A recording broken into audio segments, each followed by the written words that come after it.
Bakit ganito ang ugali ng mga tao? Gusto lang naman namin mamuhay ng masaya at payapa. Mabuti at nailigtas mo agad si Lyra bago pa siya tuluyang matupok ng apoy. Kamusta na po siya? Napagaling ko na ang mga sugat niya.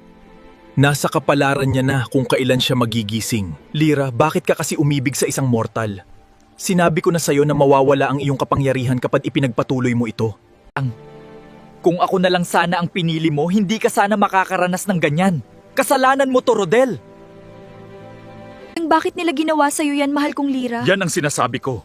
Hindi ligtas ang anak natin sa mundo ng mga tao dahil masama ang kanilang mga ugali. Kailangan kong gantihan ang mga taong gumawa sa anak ko nito. Mahal ko, ikalma mo ang iyong isipan. Huwag kang magpasakop sa kadiliman. Ako na ang bahalang tulungan siyang gumaling. Hayaan na natin siyang makapagpahinga.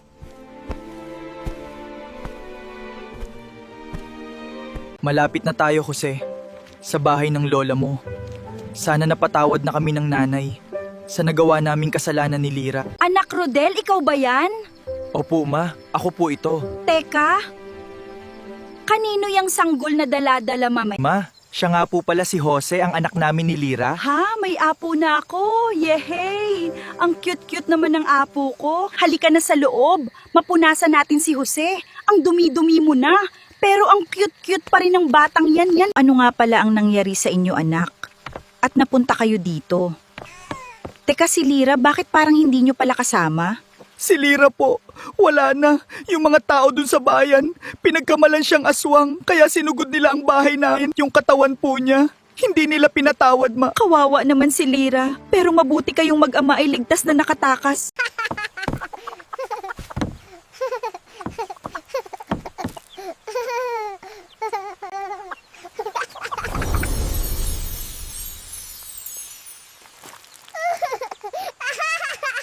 Jose, anong nangyari? Bakit umiiyak ka? Bakit may lechong manok dito sa lapag? Siguro niluto ito ni Mama. Buti naman kasi, sakto, gutom ako.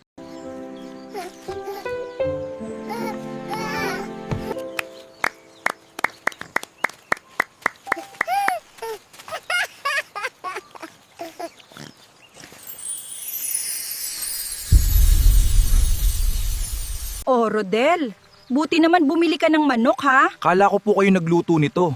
Nandun kasi sa kusina. Nasa sa harapan ni Jose. Paano nangyari yun? Ano yung liwanag na yun?